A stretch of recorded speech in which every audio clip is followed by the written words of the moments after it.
Assalamualaikum warahmatullahi wabarakatuh. Saya Putri Syahrani Ramadan.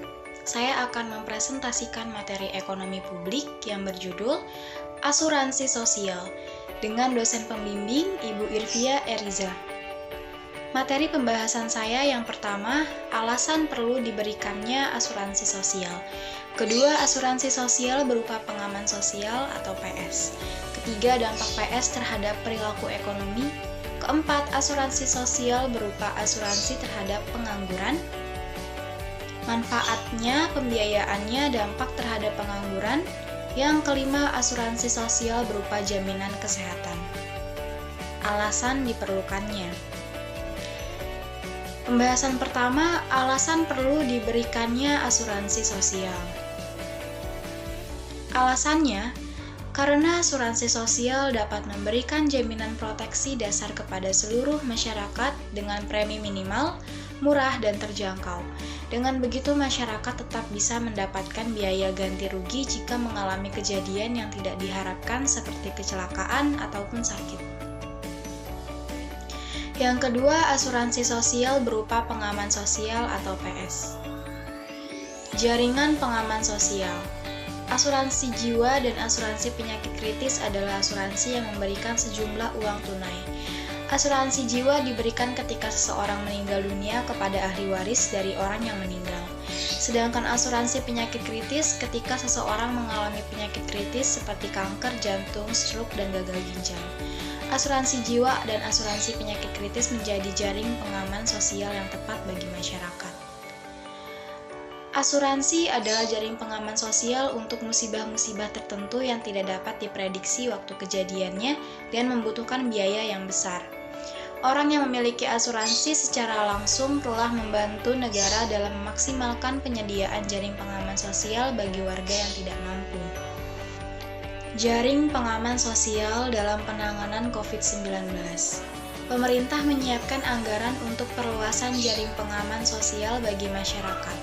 Program jaring pengaman sosial yang semula ditargetkan yaitu 20% penduduk miskin, kini ditingkatkan hingga 40% sampai 50% keluarga di Indonesia yang memenuhi syarat untuk menerima bantuan sosial dari pemerintah. Bentuk bantuan jaringan pengaman sosial yang disalurkan berupa 1. Transfer secara cash, 2. Bantuan sembako, 3. Subsidi listrik, 4. Subsidi internet. Jenis pengaman sosial. Yang pertama, kartu prakerja. Pengertian kartu prakerja. Kartu prakerja merupakan salah satu jaring pengaman sosial yang disediakan oleh pemerintah untuk membantu masyarakat yang terkena PHK dan mengurangi pengangguran. Manfaat kartu prakerja, keuntungan yang didapat masyarakat dengan adanya program ini: 1.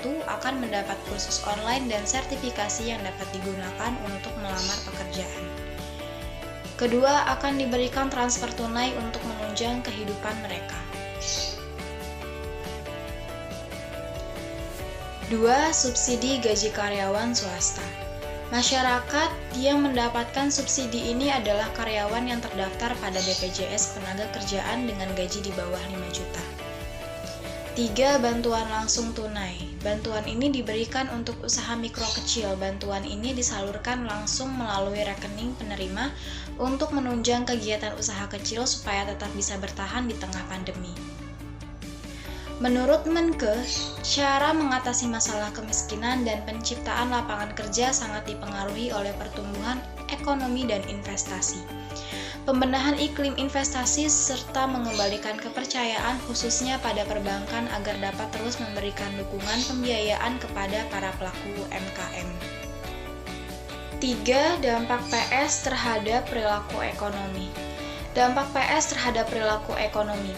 Kebutuhan masyarakat terhadap kesehatan dan keselamatan adalah asuransi kesehatan dan asuransi jiwa karena kesehatan dan keselamatan menjadi prioritas penting di masa pandemi. Pembelian konsumen bergeser dari produk yang sifatnya keinginan atau wants ke produk yang sifatnya kebutuhan atau needs.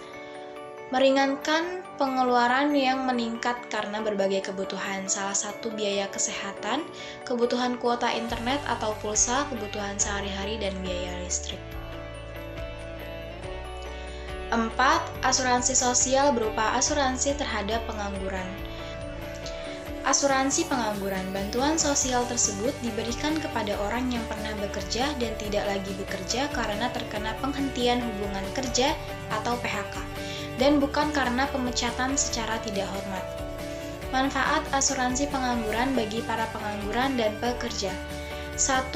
Para pengangguran tetap dapat mempertahankan tingkat kesejahteraannya sambil mencari pekerjaan agar dapat kembali mencukupi kebutuhan hidupnya. 2. Sedangkan bagi para pekerja dengan adanya asuransi pengangguran dengan nominal yang lebih kecil daripada upah kerja, akan memotivasi setiap individu untuk mencari pekerjaan daripada menganggur. 3. Meningkatkan kesejahteraan bagi para penganggur dan pekerja. Pembiayaannya, asuransi pengangguran dibiayakan oleh sistem asuransi pemerintah atau BPJS, bukan dari pajak. Dana yang diberikan sangat tergantung dari yang diperjanjikan, bisa sedikit, mencakup kebutuhan dasar, atau bahkan dapat mengompensasi waktu yang hilang dari gaji. Dana bantuan pengangguran itu didanai pajak yang dibayarkan oleh pemberi kerja atau korporasi employer, yang dananya dikelola oleh pemerintah, bukan didanai seluruhnya dari APBN. Dampak terhadap pengangguran. Yang pertama, membantu para penganggur yang terkena PHK untuk memenuhi kebutuhan dasar. Kedua, nominal yang lebih sedikit akan memotivasi penganggur untuk segera mencari kerja. Ketiga, para penganggur akan mencari pekerjaan sampingan untuk memenuhi kebutuhan yang belum tercukupi. Keempat, terjadi penarikan tabungan di bank. Kelima, memulai merintis UMKM. Asuransi sosial berupa jaminan kesehatan. Alasan diperlukannya. Alasan pentingnya asuransi kesehatan yang pertama adalah adanya perlindungan atau proteksi untuk diri sendiri dan keluarga. 5. Alasan pentingnya asuransi kesehatan. 1. Memberi perlindungan atau proteksi untuk diri sendiri dan keluarga. 2. Menekan risiko kemungkinan bangkrut atau harta habis karena besarnya biaya kesehatan. 3. Menjadi bagian dari perencanaan keuangan yang matang demi masa depan. 4. Menjadi jaring pengaman dalam kondisi tidak terduga. 5. Melatih diri untuk lebih disiplin dalam mengatur pengeluaran. Sekian presentasi dari saya. Mohon maaf apabila terdapat kesalahan kata. Terima kasih. Wabillahi taufiq wal hidayah. Wassalamualaikum warahmatullahi wabarakatuh.